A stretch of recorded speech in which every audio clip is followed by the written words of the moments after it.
সুপ্রিয় দর্শক আসসালামু আলাইকুম। কেমন আছেন সবাই? আজকে নতুন আরও একটি পর্বে আপনাদের সবাইকে স্বাগত। আজকে পর্বে তৈরি করে দেখাবো শীতকালীন সবজি পেঁয়াজের কলি দিয়ে ফুলকপির ঝাল ঝাল ভর্তার রেসিপি। এই ভর্তার রেসিপিটা বাসায় একবার হলো ট্রাই করে দেখবেন, অনেক অনেক বেশি ভালো লাগবে। এই ভর্তার রেসিপিটা তৈরি করার জন্য আমি এখানে যা নিয়েছি: শুকনা মরিচ, পেঁয়াজের কলি, ধনেপাতা, কাঁচামরিচ, পেঁয়াজ কুচি, বাঁশপাতি শীতল শুটকি আর নিয়েছি ফুলকপি। চুলায় একটা কড়াই বসিয়ে দিলাম, দিয়ে দিচ্ছি সামান্য সাদা তেল, 4-5টির মতো শুকনা মরিচ, 8-9টির মতো কাঁচামরিচ দিয়ে মরিচটা একটু ভেজে নেব। এই ভর্তাটাতে শুকনো মরিচ অ্যাড করলে ভর্তাটার ফ্লেভার ভালো আসে, তাই আমি দিয়েছি। চাইলে কাঁচামরিচটাও দিতে পারেন। শুধু মরিচগুলো হয়ে গেছে তাই উঠিয়ে নিচ্ছি। ওই তেলে দিয়ে দিচ্ছি পেঁয়াজ কুচানো। আমি পেঁয়াজটাকে একটু বড় বড় করে নিয়েছি কেটে।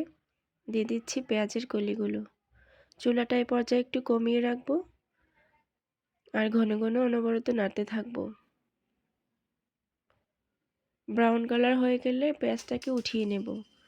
হয়ে গেছে, এবার উঠিয়ে নিচ্ছি। আমার ভিডিওটি যদি দেখে আপনাদের কাছে ভালো লেগে থাকে, চ্যানেলটা সাবস্ক্রাইব করে পাশেই থাকবেন। আর এরকম নিত্য নতুন ভিডিও পেতে চ্যানেলের সাথেই থাকুন। এবার শীতলটাকে একটু টেলে নিচ্ছি। সামান্য তেল দিয়ে দিচ্ছি আর দিয়ে দিচ্ছি ফুলকপিগুলো।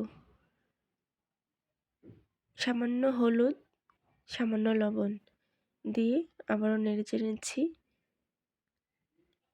ফুলকপিটা সিদ্ধ হওয়ার আগ পর্যন্ত ভেজে নেব। ঢাকনা দিয়ে দিচ্ছি সিদ্ধ হওয়ার জন্য।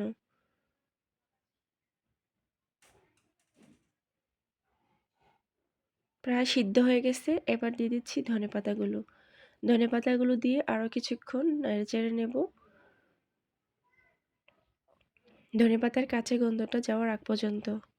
এই ভর্তাটা এভাবে তৈরি করে নেবেন, দেখবেন বাসার সবাই অনেক বেশি প্রশংসা করবে।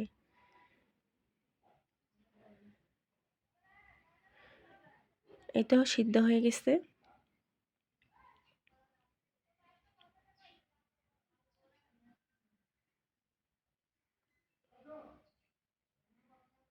এবার সবগুলো উপকরণ আমি পাটায় বেটে নেব। এই ভর্তাটা শিলপাটায় বানালে অনেক বেশি মজার হয়, তাই আমি শিলপাটায় বানিয়ে নিচ্ছি। লবণ আর কাঁচামরিচগুলো একসাথে বেটে নিচ্ছি।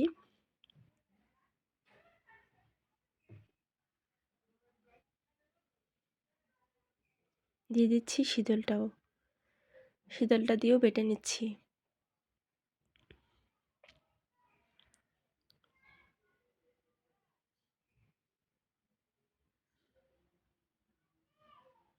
ফুলকপিগুলো দিয়ে দিচ্ছি।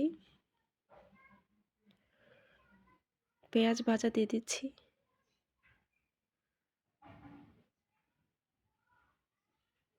শীতকালে এমন একটা ভর্তা থাকলে ভর্তা প্রেমীদের আর কিছুই লাগে না।